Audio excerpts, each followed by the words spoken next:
Vous ne devez pas être furieux contre vous-même, ni furieux contre les autres, ni furieux contre Dieu.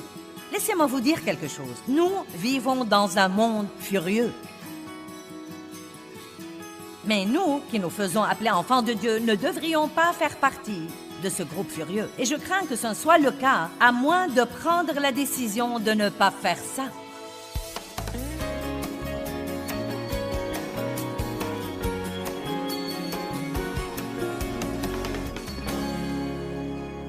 Qu'est-ce que les dissensions?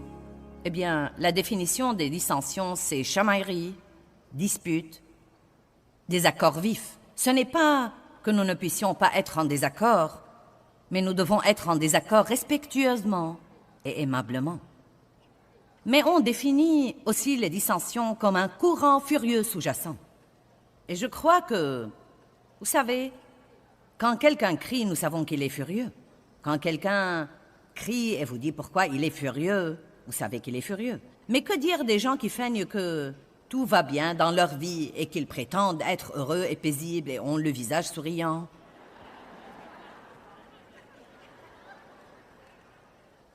Pendant qu'ils sont furieux et bouillissent de colère à l'intérieur. Avez-vous jamais joué ce jeu dans votre foyer où vous étiez furieux contre un de vos enfants ou contre la personne à qui vous êtes marié, mais vous avez faim et vous avez prié la prière officielle? Eh bien, je te pardonne.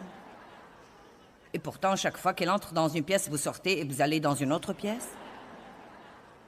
Si c'est la femme qui est furieuse et que vous êtes responsable de cuisiner et vous n'êtes pas prêt de lui cuire ce jour-là quelque chose qu'il aime, si toutefois vous allez lui cuire quoi que ce soit.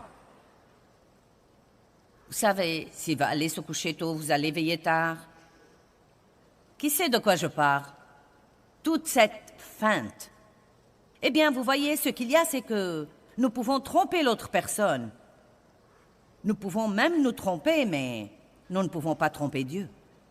Et je veux et j'espère vous aider à bien comprendre ce week-end que les dissensions sont extrêmement dangereuses. Je crois que les dissensions sont en fait un mauvais esprit envoyé de l'enfer pour détruire les mariages, détruire toutes sortes de relations personnelles et les églises. Savez-vous qu'il y a des églises détruites par les dissensions? Chamaillerie parmi la chorale, chamaillerie parmi le personnel, chamaillerie parmi l'assemblée. Elles sont détruites. Je faisais partie d'une église qui a été détruite par les dissensions. Le rebut qui est dans le monde aujourd'hui est assez mauvais, mais c'est triplement mauvais si c'est dans l'Église. S'il y a quelque chose que nous devons faire comme chrétiens, nous devons nous décider d'aller à l'Église, non pas pour occuper de l'espace sur un banc, mais pour que nous mettions littéralement en pratique ces principes que Jésus nous a appris et qui s'appellent le chemin. Il a dit « Je suis le chemin ». Et cela veut dire qu'il va nous apprendre une façon de vivre. Et ce n'est pas la façon dont vit le monde. Et cela veut dire que nous devons arrêter d'écouter des choses et de commencer de les mettre en pratique comme individus. Quel que soit ce que font les autres que vous connaissez, chacun de nous a la responsabilité, par la grâce de Dieu, d'élever son obéissance à un nouveau niveau. Je veux que Dieu soit fier de son Église. Je veux que nos vies le glorifient. Nous sommes dans le monde, mais nous ne sommes pas du monde. Nous n'avons pas ce que nous croyons être un privilège, mais qui n'est en fait qu'une liberté charnelle que nous prenons pour vivre comme le monde et suivre nos sentiments. Jésus a un chemin pour notre vie, et ça s'appelle le chemin étroit. Mais la Bible dit qu'il mène à la vie, qu'il mène à toute bonne chose. Quand Dave et moi avons démarré les ministères Joyce Meyer, nous avons commencé au sous-sol de notre maison. Et je me rappelle l'époque où nous n'avions peut-être qu'une employée et son bureau était une boîte en carton. Croyez-moi, je sais ce que c'est que les modestes débuts. Et croyez-moi, si vous méprisez le jour des modestes débuts, vous n'arriverez jamais à rien de grand. Vous devez être fidèle dans les petites choses. Parfois beaucoup plus longtemps que vous ne voulez, avant que Dieu ne vous fasse diriger de plus grandes choses, car vous devez faire vos preuves. Mais comme Dieu nous enseignait et nous menait, il m'a mis une chose dans le cœur, et quand je l'ai partagé avec Dave, il a été tout de suite d'accord. Dieu a dit, il y a 3 choses que je veux que tu fasses, et si tu les fais, je bénirai ton ministère et ta vie. Numéro 1, il a dit, reste à l'abri des dissensions dans ton ministère et dans ta vie.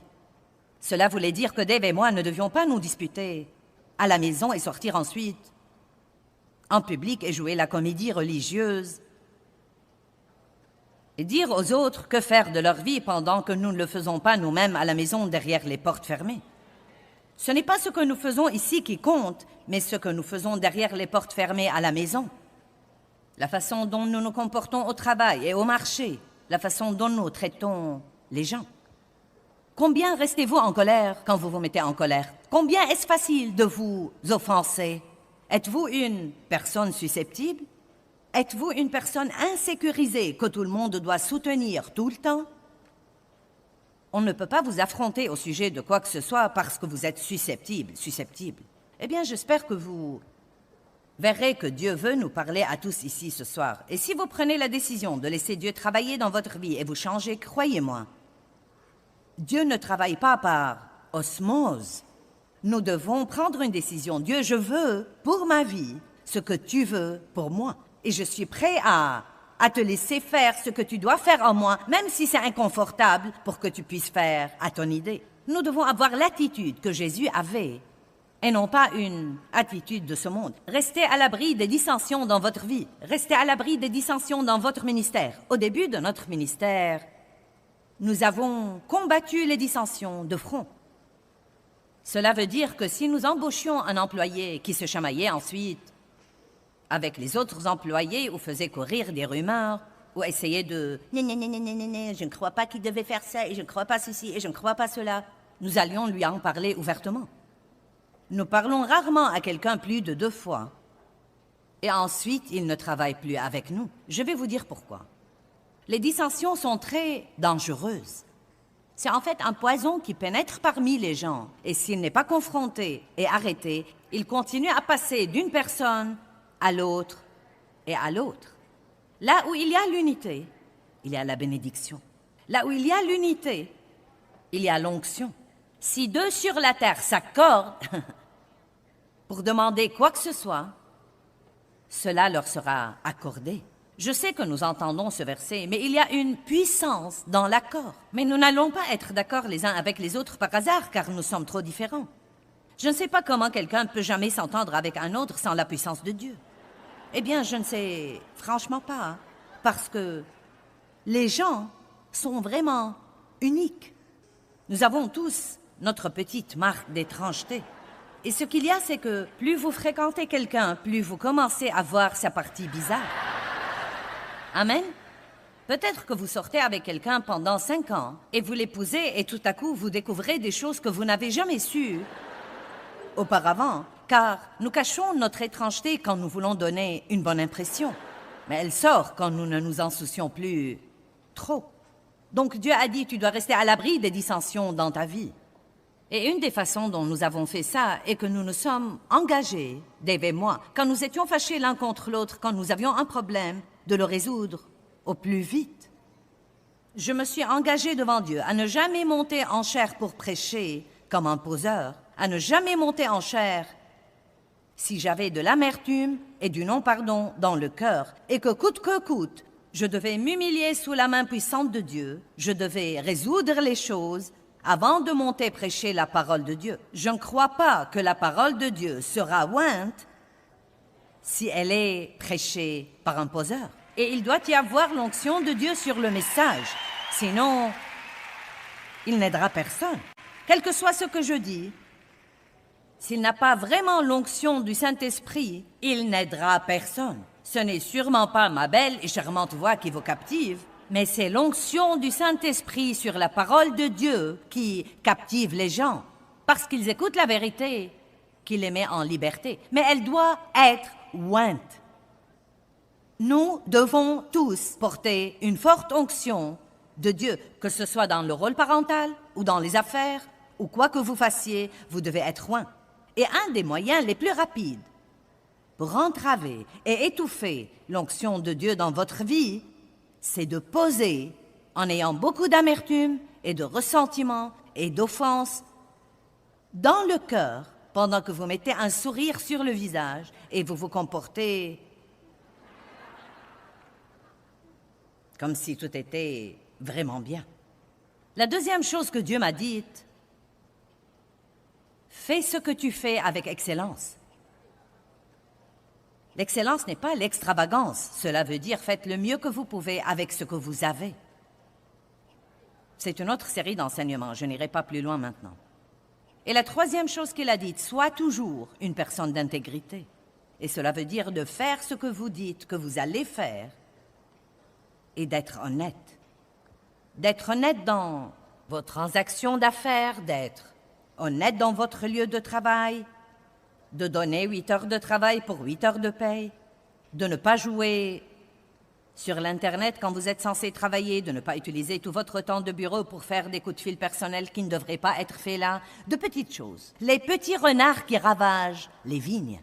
Qu'est-ce qui détruit la vie des gens? C'est très souvent beaucoup de petites choses qui, si elles ne sont pas traitées, peuvent devenir de grandes choses qui deviennent des cauchemars dans votre vie.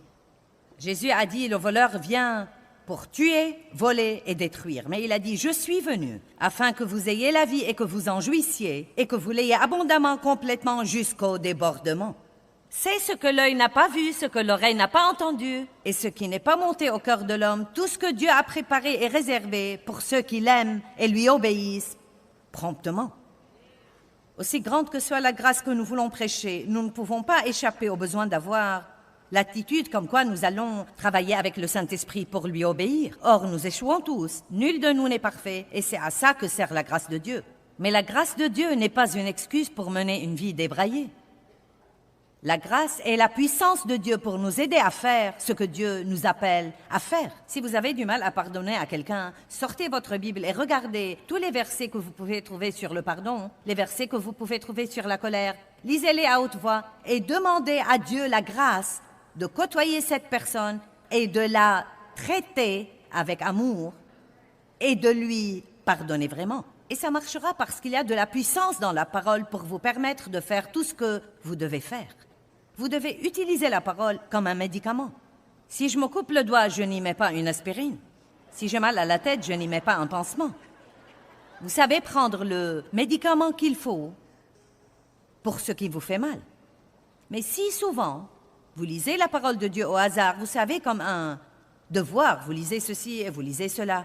Il n'y a pas de mal à avoir un programme de lecture de la Bible et à lire quelque chose chaque jour, même si ça ne se rapporte pas à votre situation particulière. Mais en plus de cela, vous devez prendre la parole comme un médicament.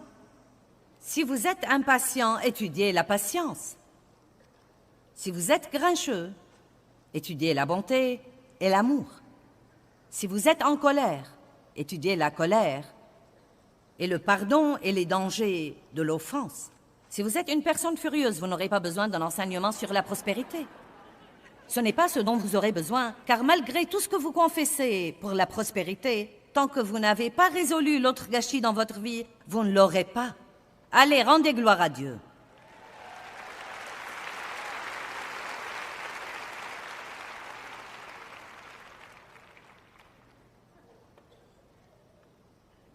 Vous voulez rester à l'abri des dissensions dans votre vie? Débarrassez-vous des offenses, du non-pardon, de toute la colère, de toute l'amertume et du ressentiment. Laissez-moi vous dire quelque chose. Vous ne devez pas être furieux contre Dieu. Quelques personnes le sont. Vous savez, eh bien, je suis furieux contre Dieu. Non, mais je suis désolée, je ne voudrais pas vous vexer. Non, mais je comprends le côté émotionnel de cela. Mais c'est vraiment si idiot parce que Dieu est la seule personne qui peut vous aider. Et Dieu n'est pas la source de vos problèmes, mais l'ennemi. Vous ne devez jamais vous fâcher contre Dieu et le blâmer parce que les choses ne vont pas dans votre vie comme vous auriez voulu qu'elles aillent. Vous ne devez pas être furieux contre Dieu parce que vous êtes toujours célibataire.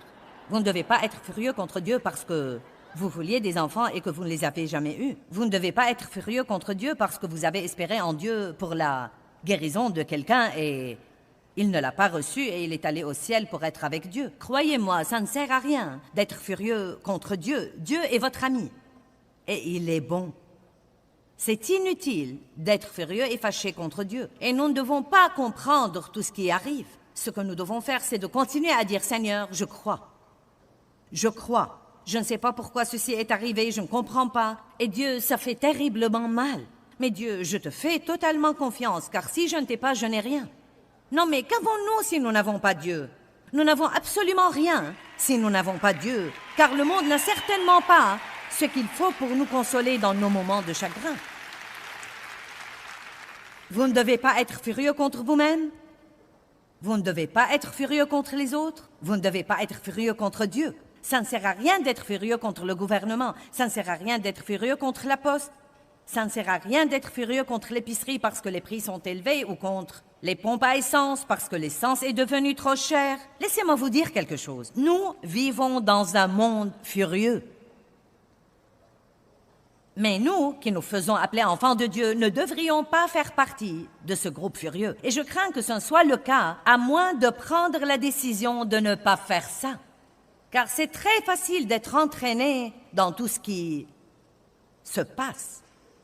Un des signes de la fin des temps est que l'amour du plus grand nombre de gens se refroidira. Nous devons nous garder de l'amour froid. Et vous savez ce que je crois? Je crois que c'est quand nous en parlons tous. Parce que c'est la chose chrétienne à faire. Mais nous ne la faisons pas. C'est impossible d'être furieux et d'avoir l'amour de Dieu qui se répand par nous. Vous seriez stupéfiés du nombre de personnes qu'il y a ici dans ce bâtiment ce soir. Vous aimez Dieu. Vous êtes venus ici ce soir parce que vous aimez Dieu. Vous êtes une personne de prière. Vous êtes frustrés parce que vos prières ne sont pas exaucées. Et pourtant, la Bible nous dit clairement que quand nous prions, si nous avons quelque chose contre quelqu'un, que nous devons pardonner, laisser tomber, oublier, parce que sinon Dieu ne peut pas exaucer nos prières. C'est incroyable le nombre de gens qui entrent dans les églises semaine par semaine et ils sont furieux et ils vont à l'église avec les gens contre qui ils sont furieux. Dave et moi avons joué ce jeu pendant beaucoup d'années. Si le diable peut provoquer toutes sortes de querelles, il le fera la veille ou le jour d'église. Si quelque chose va être perdu, si les enfants vont se comporter mal, si quelque chose va arriver, ce sera le jour d'église. Pourquoi? Car Satan veut que vous arriviez là, tout déranger à l'intérieur, pour que la graine que le Saint-Esprit plante ne puisse pas prendre racine dans votre cœur. Si nous sommes agités à l'intérieur, aussi haut que nous levions les mains et que nous chantons les cantiques, et aussi souvent que nous utilisions le langage chrétien, Dieu soit loué, merci Jésus, alléluia, à Dieu soit la gloire. Comment allez-vous? Le Seigneur soit loué, à Dieu soit la gloire. Nous sommes si heureux d'être ici. Nous nous disputons en venant à l'église puis en rentrant à la maison. Vous ne devez pas vous demander pourquoi les choses ne marchent pas dans votre vie, si c'est ce que vous permettez. Regardons Philippiens chapitre 2, verset 2. « Rendez ma joie accomplie, dit l'apôtre Paul, en vivant en harmonie, dans un seul et même esprit, en ayant un même amour, en étant en plein accord, en ayant une même pensée et un même sentiment. » Je crois que c'est intéressant. Vous savez, je ne crois pas que Paul ait suggéré cela au hasard. Je crois qu'il écrivait ça dans Philippiens aux gens qui l'ont lassé et fatigué par toute leur mesquinerie et par toutes leurs plaintes les uns contre les autres. Et il dit plutôt, comme j'aurais dit aujourd'hui, « Si vous voulez me rendre heureux, alors entendez-vous. Si vous voulez accroître ma joie, si vous voulez faire quelque chose pour moi, peut-être que Paul disait, si vous appréciez vraiment tout l'enseignement que j'ai investi dans votre vie, alors rendez-moi service. Ne soyez pas mesquins, juste entendez-vous. J'aime ce que j'appelle les employés qui n'ont pas besoin de beaucoup d'entretien. C'est quoi un employé qui n'a pas besoin d'entretien? Il vient pour travailler et il fait son travail. Il est souriant. Il ne se plaint pas. Il ne demande pas constamment quelque chose en dehors des directives. Il ne fait pas pression sur nous. Il a 1 heure pour déjeuner, il prend 1 heure pour déjeuner. Il ne pointe pas 10 minutes avant le temps de la sortie. Il arrive toujours à l'heure et il quitte à l'heure. Il rentre chez lui et il vient au travail le jour suivant. Et au jour de paye, il gagne son salaire. Il n'a pas un sens de droit acquis, comme « vous me devez, vous me devez, vous me devez », bien que je n'ai pas du tout l'intention de faire grand-chose sauf d'être un problème ici tous les jours où je viens au travail. Rendez gloire à Dieu.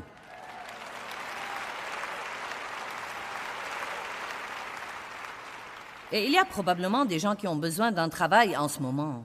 Et maintenant, vous aimeriez reprendre le travail dont vous vous plaigniez tout le temps quand vous l'aviez. Oh, bon, je vais continuer. Ne faites rien par esprit de parti, par rivalité, conflit, égoïsme ou pour des fins indignes, ou incité par la vanité et l'arrogance insipide, mais dans un vrai esprit d'humilité. Maintenant, si nous allons parler de bien s'entendre ce week-end, nous devons beaucoup parler de l'humilité. Car là où il y a le désaccord, il y a toujours l'orgueil. Et si les gens veulent s'entendre, quelqu'un, de préférence tous les deux, mais si ce n'est pas tous les deux, quelqu'un doit prendre la position humble et être prêt à être le premier à s'excuser. Le premier à dire « je croyais que j'avais raison, mais ce n'est pas le cas. J'avais probablement tort, je suis désolé, faisons la paix. » Quelqu'un doit avoir assez d'humilité pour ne pas vouloir avoir encore une autre opinion ou vouloir avoir le dernier mot. Et vous savez, si vous croyez que vous êtes humble, vous ne l'êtes probablement pas. J'avais la série Le prix de l'humilité, mais nous n'en avons rien vendu car les gens étaient trop orgueilleux pour les acheter. Ils ne voulaient que personne voie qu'ils les prennent, de peur de croire qu'ils sont orgueilleux. Donc, si vous croyez que vous êtes une personne humble, vous avez probablement un vrai problème. Mais dans un vrai esprit d'humilité, que chacun considère l'autre comme meilleur et supérieur à lui. Et cela ne veut pas dire que vous vous dépréciez, mais cela veut dire que bien que vous deviez avoir une bonne opinion de vous-même, vous devez avoir une bonne opinion des autres aussi. Et si nous sommes honnêtes, nous saurons qu'il y a des gens dans notre vie envers lesquels nous avons l'attitude qu'ils ne savent vraiment pas ce qu'ils font et ne savent pas de quoi ils parlent. Et la vérité est que Dieu pourrait en fait s'adresser à vous ou même vous parler par ces gens. Et leur message ne passera pas à vous ou à moi parce que nous avons déjà une opinion hautaine, une opinion orgueilleuse de ces gens, comme quoi il n'y a pas moyen qu'ils puissent avoir quelque chose de valeur à nous dire. Nous devons prier Dieu, enseigne-moi par n'importe qui et par tout le monde. Enseigne-moi par les enfants, enseigne-moi par les hauts, les bas, enseigne-moi par des gens que j'aime bien et par des gens que je n'aime pas particulièrement. Dieu fait que je sois prêt à apprendre de chaque personne que je côtoie. Amen. Je crois que l'honneur et le respect doivent être rétablis dans les cercles chrétiens. Nous devons nous honorer les uns les autres, nous apprécier les uns les autres et considérer chaque personne comme étant précieuse, et non seulement les 3 ou 4 personnes dans notre petit groupe avec qui nous sommes amis, mais tout le monde. Nous devons comprendre que Dieu aime tout le monde et qu'il ne veut pas que nous maltraitions personne. Je crois que c'est extrêmement important pour Dieu. Donc il va falloir nous humilier et avoir une meilleure attitude et considérer les gens comme étant précieux et leur témoigner du respect. Verset 4, que chacun de vous respecte et regarde et considère non seulement ses propres intérêts, mais aussi qu'il considère les intérêts des autres. C'est un moyen de rester à l'abri des dissensions. S'intéresser à ce que pensent les autres. Ne soyez pas égoïste et égocentrique et ne croyez pas que vous devriez faire à votre idée tout le temps, sinon vous vous mettez en colère. Je sais ce que c'est car j'ai vécu comme ça pendant des années et des années. Si ce n'était pas à mon idée, c'était hors de question, car j'allais rester vexée jusqu'à faire à mon idée. Et je faisais ça parce que j'ai grandi avec ça. C'était en réalité ce que mon père m'a enseigné. Je l'ai vu contrôler les gens par la colère. Et donc j'ai continué le même processus jusqu'à ce que j'ai finalement compris que Dieu n'aimait pas ça et le refusait. Il veut que nous ne fassions pas à notre idée et que nous ayons une bonne attitude. Le savez-vous? Dieu veut que vous ne fassiez pas à votre idée parfois et que vous ayez une bonne attitude quand même. Je ferais mieux de dire ça à d'autres, car vous ne l'avez pas compris. Je répète, Dieu veut que nous ne fassions pas à notre idée parfois et que nous ayons une bonne attitude. Si nous voulons sacrifier, nous devons sacrifier avec une bonne attitude. Et je le dirais même à moi maintenant. Dieu, ça ne s'est pas passé comme je voulais, mais je crois que c'est bon pour moi. Dieu soit loué. J'ai vécu trop d'années vexée parce que je ne faisais pas à mon idée, et c'est la dissension qui couve en nous. Vous voyez, quand vous sentez que les choses ne se passent pas comme vous voulez, c'est la dissension. Et elle entrave l'onction dans votre vie, elle empêche la prospérité de venir dans votre vie, elle vous vole votre paix, vous vole votre joie, elle entrave votre marche dans l'amour, et il n'y a rien de pieux à cela. Amen. J'aime le psaume 34, 14. Il dit « Éloigne-toi du mal et fais le bien. Recherche la paix, aspire à la paix et poursuis-la diligemment. » Nous devons vraiment vouloir la paix pour la garder à tout moment dans notre vie. Je prie vraiment que l'enseignement d'aujourd'hui vous motive pour résoudre tous les conflits dans votre vie et pour prendre la décision de vivre dans la paix. Quand nous vivons dans la paix, nous ne sommes pas frustrés tout le temps. Nous risquons beaucoup plus de nous donner à ce que Dieu veut que nous fassions, et c'est faire le bien à tout le monde, à tout moment.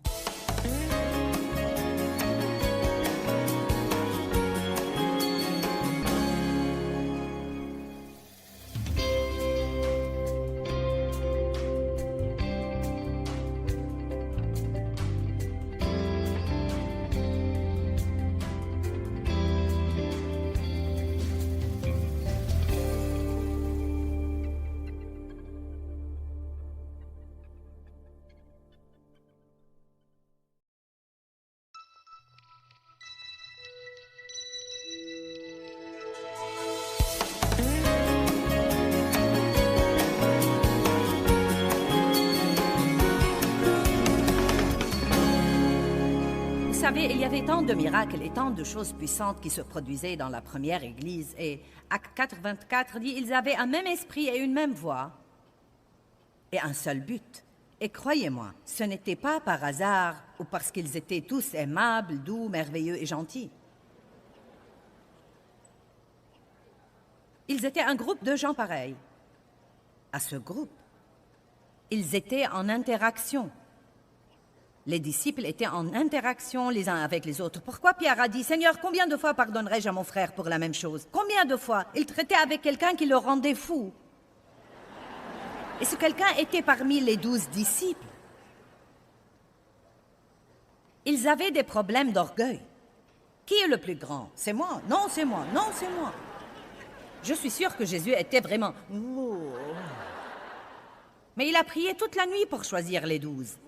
Ce n'était pas par hasard. Et ils ont enduré les mêmes choses que nous endurons. Ils apprenaient des choses et ils prenaient des décisions. Prenez une décision personnelle pour votre vie.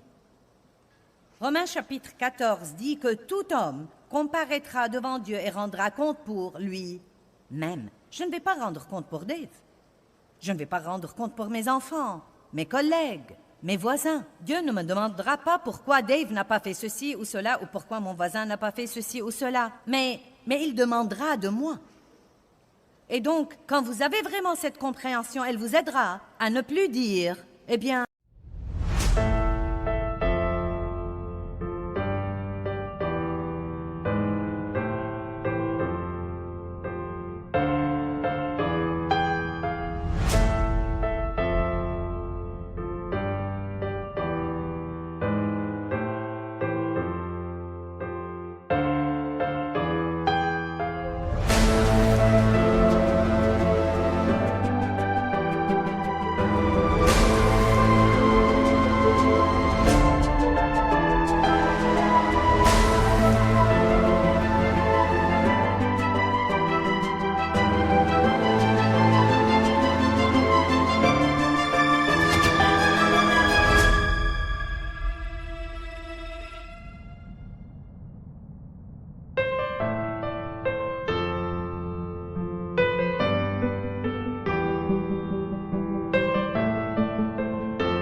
juste, tu sais. Non mais si je dois faire ce qu'il faut, tu dois faire ce qu'il faut aussi. Même si cette autre personne ne fait pas ce qu'il faut, nous devons toujours faire ce qu'il faut parce que nous sommes responsables devant Dieu. Acte 13, 22 est un merveilleux verset. Il dit « Dieu cherche ceux qui accomplissent tout son programme. » Tout. C'est ce qu'il dit quand il parle de David, comme quoi il était un homme selon le cœur de Dieu, bien qu'il ait fait de très vilaines choses. David avait toujours un cœur tendre envers Dieu et il était extrêmement désolé quand il s'est rendu compte de ce qu'il a fait. En convoitant Bathsheba et en commettant le péché avec elle, et même en allant aussi loin que faire mourir son mari. Il était un homme au cœur brisé. Il s'en est caché pour environ 1 an, mais quand le prophète Nathan l'a affronté et qu'il a vu la laideur de son péché, David avait ce cœur selon Dieu, qui était toujours tendre, et Dieu pouvait travailler avec lui. Et je sais que vous aimez Dieu. Je n'essaye pas de crier après tout le monde et de dire que personne ne s'entend avec personne et tout le monde a un cœur méchant. Je sais que vous aimez Dieu et que beaucoup de ceux qui nous regardent à la télé aiment Dieu. Vous regardez probablement une de mes émissions matinales et vous ne m'auriez pas regardé à 6 heures du matin si vous n'aimiez pas Dieu. Certains d'entre vous ont toujours les yeux ensommeillés et me voilà vous prêchant et vous disant « Vous devez faire ceci et vous devez faire cela et vous feriez mieux de faire ceci et cela. » Et la seule raison pour laquelle vous m'écoutez maintenant, c'est que vous aimez Dieu et que vous voulez grandir. Mais puis-je vous dire quelque chose? Aussi dur que soit parfois d'écouter un enseignement de rééducation, il est plus facile de s'asseoir là et de dire « Amen » à tout ce que je dis que de rentrer chez vous et de le mettre en pratique. Peut-être que vous dites « Seigneur, combien de fois tu t'attends à ce que je fasse amende honorable pour garder la paix dans cette maison? » Eh bien, je crois qu'il est temps que quelqu'un d'autre que moi soit pieux.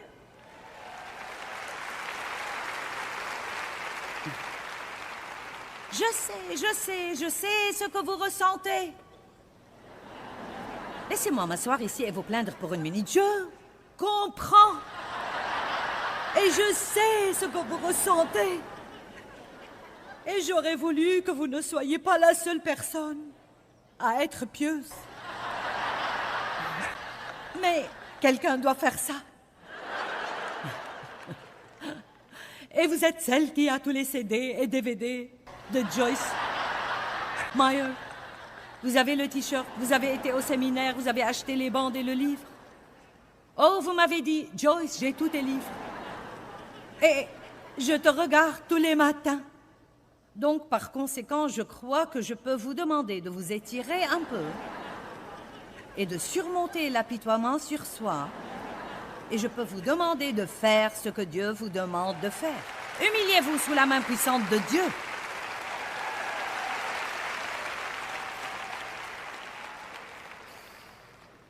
Dieu cherche ceux qui accomplissent tout son programme. Et une partie d'accomplir tout ce programme de Dieu, c'est de savoir pardonner et pardonner rapidement, fréquemment et à fond. Quand Dieu nous demande de pardonner aux autres, ce n'est même pas pour eux vraiment. Nous devons donc surmonter la pensée comme quoi nous rendons à quelqu'un un service. Vous voyez, nous nous libérons. Nous nous libérons quand nous disons « Je ne vais pas vivre amer et fâché et plein de ressentiment et offensé. Je ne vais pas avoir cette pression et cette tension à l'intérieur de moi. Je ne vais pas ruiner ma vie de prière. Je ne vais pas manquer les bénédictions de Dieu. Je ne vais pas manquer l'onction de Dieu pour être fâché à cause de quelque chose que vous avez fait et que je ne peux pas garantir que vous ne le ferez pas de nouveau. Je ne vais pas être malheureux un jour de plus pendant que celui qui m'a blessé s'amuse quelque part et se fiche pas mal de ce que je sois vexé. Allez maintenant. Nous devons apprendre à nous rendre service à nous-mêmes. Tout ce que Dieu nous demande de faire, tout ce que Dieu nous demande de faire est pour notre bien. Quand il dit « Faites-moi confiance », c'est pour notre bien. Quand il dit « Pardonnez aux autres », c'est pour notre bien. Quand il dit « Obéissez-moi », c'est pour notre bien. Jésus est venu payer par son sang le prix d'une vie merveilleuse et nous l'a donné. La justice, la paix et la joie, la liberté, l'espérance, tant de merveilleuses choses. Mais nous ne pouvons pas les avoir avec une désobéissance connue dans notre vie. C'est une mesure supplémentaire de grâce pour les ignorants. Paul a dit, j'ai reçu la grâce parce que j'étais trompé et que je ne comprenais pas ce que je faisais. Mais combien de messages supplémentaires sur le pardon nous faut-il écouter avant de décider de pardonner aux autres? Nous avons des connaissances bien au-delà de notre niveau d'obéissance.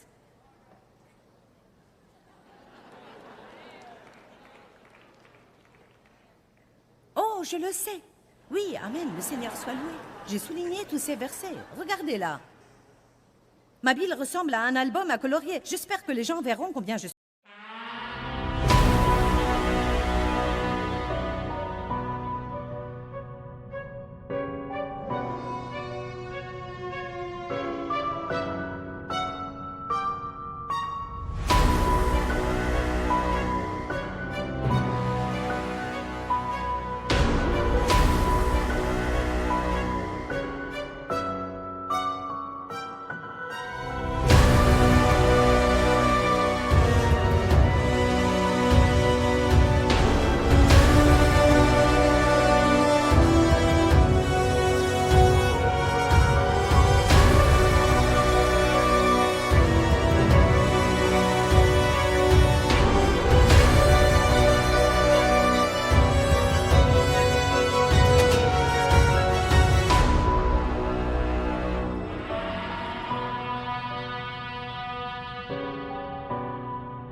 Spirituel. Oh oui, nous aimons colorier nos Bibles. Cela ne veut rien dire. Toute ma Bible est surlignée et coloriée et marquée de traits avec des étoiles et toutes sortes de trucs. Cela n'impressionne pas Dieu. Ce qui l'impressionne, c'est de faire ce qu'il veut. Au moment crucial, à l'heure de minuit, où il n'y a personne sauf moi et Dieu, et où la dernière chose que j'ai envie de faire, c'est de pardonner à quelqu'un, ou c'est de m'humilier, eh bien, qui aimerait vraiment s'humilier?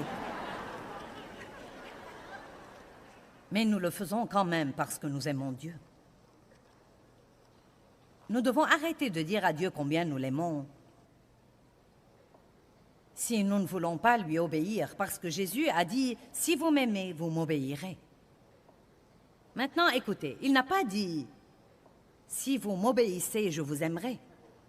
Il nous aime inconditionnellement. Son amour pour nous était là bien avant que nous ne fassions quoi que ce soit. Nous n'achetons pas l'amour de Dieu par notre obéissance, mais nous devrions répondre à son grand amour. L'amour incroyable de Dieu. Nous avons chanté ce cantique ce soir et j'ai vu comment vous avez réagi. Oh, combien il nous aime! Il nous aime, il nous aime. Oh, combien il nous aime, à vous et à moi. Nous aimons tous ce cantique. Nous sentons que nous sommes sur le point d'être ravis quand nous le chantons. Mais il doit être plus qu'un cantique avec un joli rythme et une jolie mélodie. Il doit être « Oh oui, combien il nous aime, à vous et à moi ! Combien pourrais-je donc ne pas travailler avec lui pour être toujours le meilleur exemple que je puisse être, à l'église, dans le monde, dans mon travail. Ne portez pas de boucles d'oreilles de poisson au travail.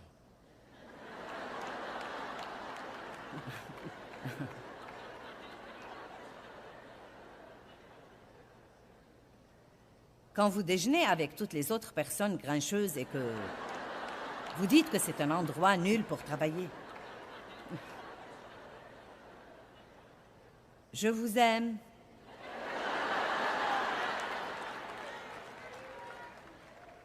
Oui, c'est ce que font les mamans. Nous essayons d'aider nos enfants à grandir. Amen. 1 Corinthiens 3:3. Et oui, je suis assez vieille pour être la maman de la plupart d'entre vous. Maintenant, Paul écrivait à l'église de Corinthe. Vous savez, le groupe qui avait tous les dons de l'esprit. Les Corinthiens étaient ceux que vous voyez dans Corinthiens 1, Corinthiens 12, 13 et 14.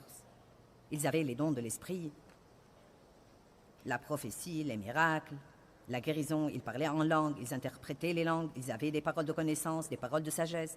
Tous ces merveilleux dons d'énergie surnaturelle donnés au corps de Christ.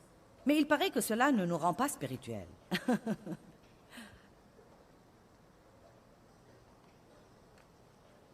Il dit d'abord dans le premier verset, « Je ne peux même pas vous parler comme à des hommes spirituels. Je dois toujours vous parler comme à des bébés. » Paul n'était pas capable de leur donner une parole comme j'essaie de vous donner ce soir, parce qu'il l'aurait craché sur lui.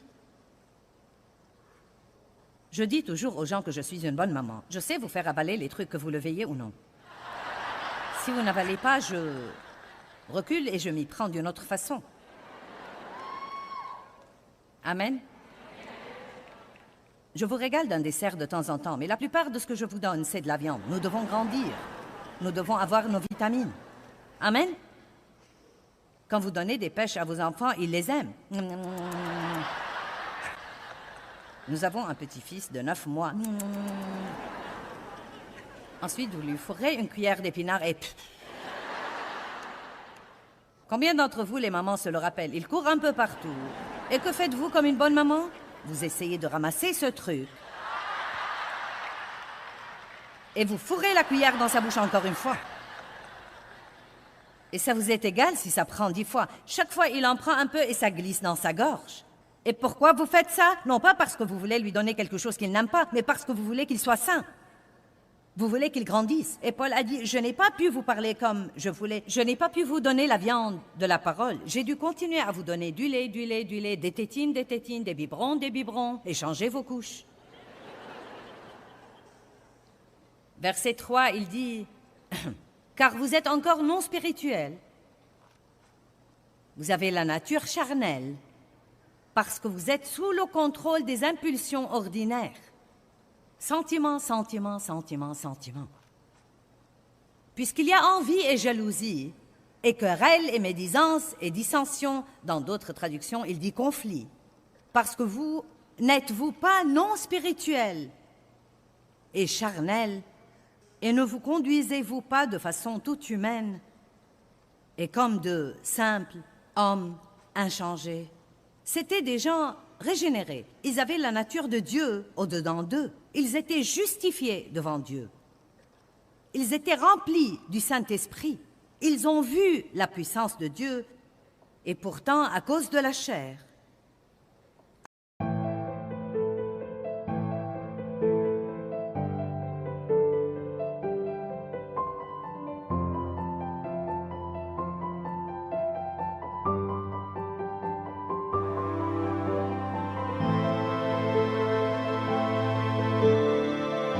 à cause des émotions, à cause des mauvaises pensées, à cause des choses qu'ils disaient et qu'ils n'auraient pas dû dire, ils avaient toujours des dissensions et des problèmes parmi eux tout le temps. Si vous remettez 1 Corinthiens 3:1 dans la Bible amplifiée, laissez-moi vous montrer quelque chose d'intéressant. Cependant, frères, je n'ai pas pu vous parler comme à des hommes spirituels, mais comme à des hommes non spirituels, charnel, en qui la nature charnelle prédomine, j'ai dû vous parler comme à de petits enfants dans la nouvelle vie en Christ, et voilà ce que dit la Bible amplifiée, encore incapable de parler. Maintenant, évidemment, ils avaient tous une voix et ils parlaient. Mais ce qu'il a voulu dire est que vous dites beaucoup de trucs stupides. Puis il continue et dit, l'un d'entre vous dit, j'appartiens à Paul, un autre dit, j'appartiens à Apollos. Et il dit, aucun de nous n'est rien, Christ est tout. Arrêtez d'être fiers de vous parce que vous fréquentez Paul. Fiers de vous, vous savez, je vais à cette église-ci, et je vais à cette église-là, et je suis de cette religion-ci, et je suis de cette religion-là, et je suis. Nous devons nous rappeler que nous ne sommes rien sans Dieu. Absolument rien sans lui. Et quelqu'un n'est pas meilleur que quelqu'un d'autre parce qu'il va à une certaine église ou parce qu'il monte en chair et que quelqu'un d'autre ne montera jamais en chair.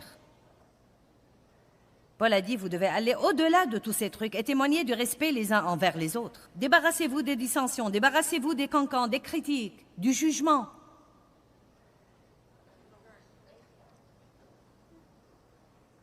Jésus a prié une belle prière dans Jean 17 et une des choses qu'il a priées dans les versets 20 et 21 était... Jésus a prié que nous soyons un. Que nous soyons un. Comme lui et son Père sont un.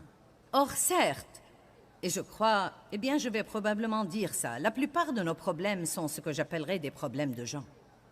Presque chaque fois que nous avons un problème, quelque part, c'est à cause des gens.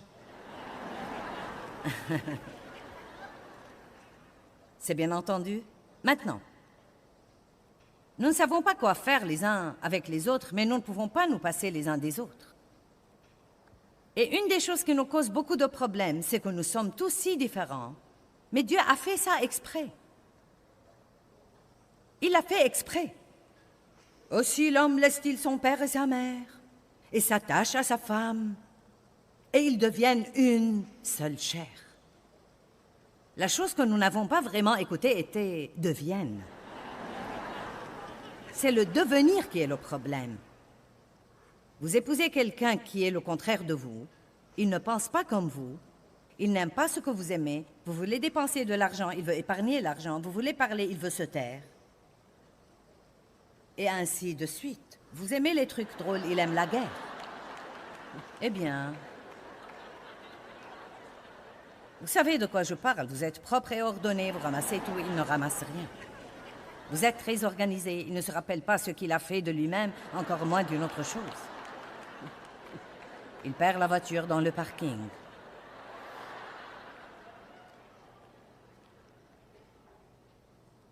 Amen. Et Dieu s'attend à ce que nous nous entendions. C'est comme nous aurons besoin d'un miracle là. Allez, je ne peux pas supporter ces trucs. Nous avons divorcé parce que nous étions incompatibles. Tout le monde est incompatible. Tout le monde. Dave et moi sommes incompatibles, mais nous sommes devenus compatibles par la puissance de Dieu dans nos vies. Dieu nous réunit avec des gens qui ne sont pas comme nous, dans l'amitié, dans des mariages, même dans des rapports de travail, parce que tout le monde a quelque chose dont l'autre a besoin. Nous n'avons pas tout. Croyez-moi, nul de nous n'a tout. Notre ministère ne serait même pas le millième de ce qu'il est si nous n'avions pas tous ces beaux gens doués qui peuvent faire toutes les choses que je ne peux pas faire. Dave et moi sommes une équipe. Il ne monte pas ici pour prêcher, mais il est extrêmement important pour ce ministère, aussi important que moi. Nous sommes tous importants et nous devons nous traiter les uns les autres comme étant importants. Donc les gens les plus difficiles à vivre sont en réalité ceux que nous côtoyons le plus. Maintenant, si vous comprenez vraiment ça, ça va vous aider. Seigneur, combien de fois pardonnerai-je à mon frère? Il parlait d'un des disciples et non pas d'un type au hasard qui était au bord de la route quelque part. Combien de fois devrais-je pardonner à mon mari? Ne peut-il pour une fois dire « j'avais tort » ? Bien, donc combien d'entre vous savent que les hommes n'aiment pas avoir tort?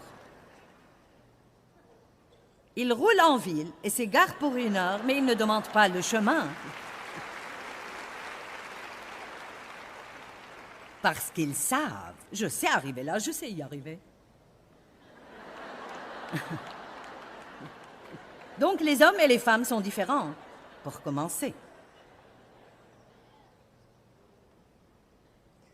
Tous les enfants que vous avez sont différents.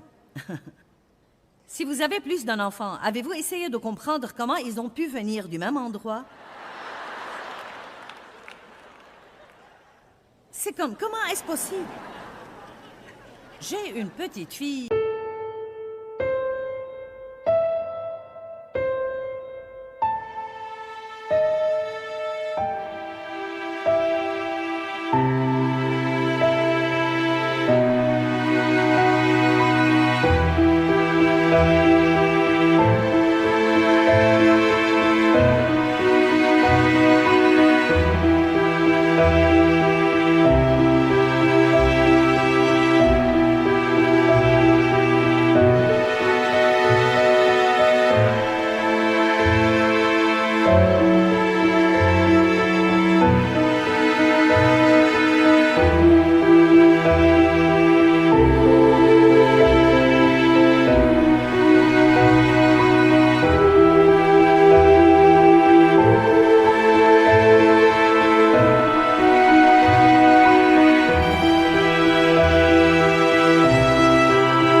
Qui est si douce et propre et ordonnée et... Oh, je suis désolée que tu ne te sentes pas bien. Oh, mamie, tu as travaillé dur ce week-end. Je t'aime beaucoup, mamie. Et j'en ai une autre qui est... Hey!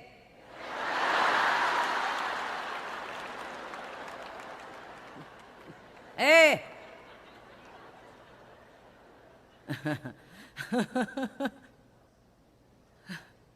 Je suis presque devenue dingue.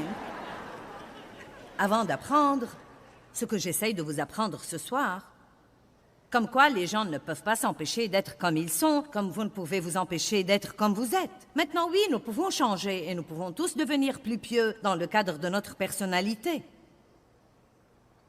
Mais si vous êtes marié à quelqu'un qui est plus relax que vous et pas tout aussi bavard, vous feriez aussi bien de laisser tomber. Parce que vous ne pourrez pas du tout l'amener à philosopher avec vous. Non, mais j'ai dit à Dave une fois, je lui ai dit, Dave, tout ce dont nous en parlons est superficiel. Nous devons parler de choses plus profondes. Je me rappelle ça, il m'a dit, écoute, c'est le plus profond que j'ai. C'est fini, je ne vais pas plus profondément que ça. Mais la chose la plus intéressante était que Dave était aussi heureux qu'il pourrait l'être. Et moi, j'étais frustrée tout le temps. J'étais si profonde. Je devais tout comprendre et je devais avoir une réponse à tout. Tout dans la vie m'intriguait. Et je parlais des choses encore et encore et encore et encore et encore. Quand nous avions quelqu'un qui parle, nous parlions et Dave allait se coucher. Il était comme... Dave était heureux et j'étais un gâchis. Nous devons regarder le fruit. Amen. Donc s'entendre avec les autres n'est pas quelque chose de facile et qui arrive comme ça. Si nous voulons nous entendre avec les autres, la Bible dit que nous devons nous efforcer de préserver le lien d'unité et la paix. En d'autres termes, si vous voulez rester à l'abri des dissensions, vous devez vous efforcer, et ce n'est pas un mauvais mot comme dissension, cela veut dire que vous devez travailler diligemment avec le Saint-Esprit pour rester à l'abri des dissensions. Eh bien, je peux vous promettre que peut-être un jour ou l'autre, certainement la semaine prochaine, quelqu'un vous rendra fou. Et je ne suis pas négative. Quelqu'un dans la circulation, quelqu'un au travail, quelqu'un au marché. Vous entrez dans un magasin et vous essayez de payer de l'argent et l'employé parle au téléphone avec son petit ami comme si vous n'étiez pas là.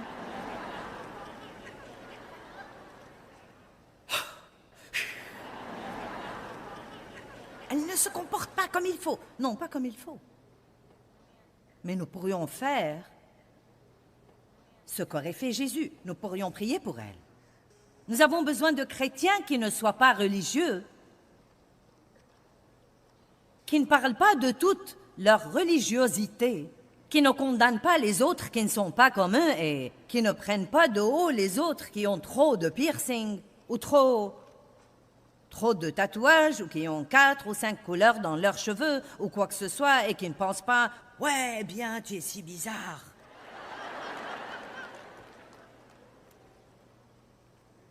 Ouh, Jésus, je m'amuse ce soir.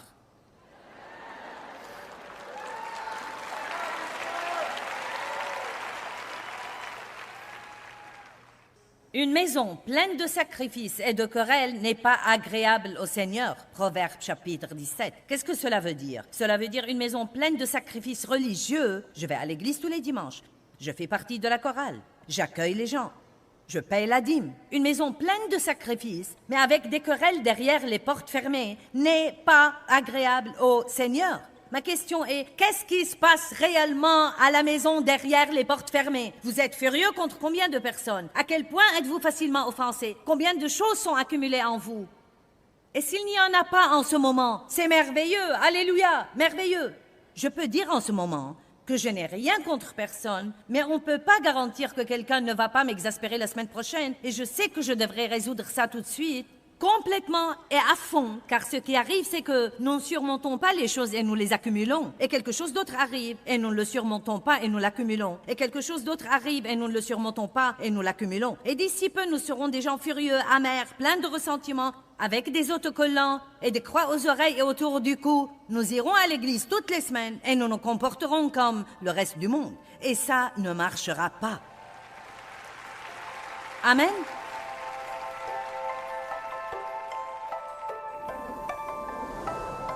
J'aime le psaume 34, 14. Il dit « Éloigne-toi du mal et fais le bien.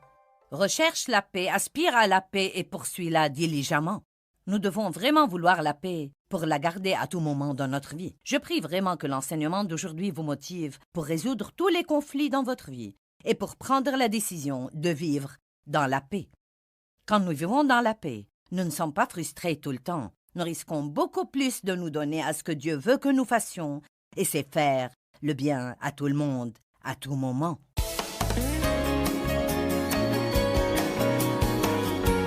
Step 1, wake up early, gonna rise with the sun. Step 2, get some good, some food in you. Step 3, think real hard about what you wanna be. Step 4, everybody just do your thing. Wake up, today's gonna be a good day. Wake up, today's gonna be a good day. Wake up, today's gonna be a good day. Wake up, today's gonna be a good day. Wake up, today's gonna be a good day. Wake up, today's gonna be a good day. Wake up, today's gonna be a good day. Wake up, today's gonna be a good day. Yo. Set your affirmations, aspirations. I got shit to do, the aftermath of preparation. Good food, good mood, blood in circulation. One step at a time, yeah, that's how you make it. Set a goal you control and the steps you take them. I try to pick one thought, have some concentration. And if I make a mistake, it's called education. I try to do this every day, call it replication. Wake up, today's gonna be a good day. Wake up, today's gonna be a good day. Wake up, today's gonna be a good day. Wake up, today's gonna be a good day. Wake up, today's gonna be a good day. Wake up, today's gonna be a good day. Wake up, today's gonna be a good day.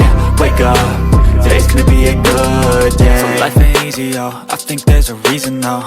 Ups and downs, just like every different season, yo. Sometimes I'm high, other times I'm barely breathing, though. I always gotta fight and hide from the demons, yo. Negative thoughts are poison, they rot. Head full of flies, so here come the clouds. They'll never stop unless I can swap all the bad for the good in my head when I'm lost. Yeah. so I'ma fake it till I make it. Positive thoughts are overtaken, I got patience. One day at a time is how you operate a cadence. A flow, you grow, you show yourself a foundation. Stay away from all the shit that causes temptation. I know that I like to do it cause it's sensation. I live my life in my head like a narration. Don't expect greatness, do my best, man, I'll take it. Wake up, today's gonna be a good day. Wake up, today's gonna be a good day. Wake up, today's gonna be a good day. Wake up, today's gonna be a good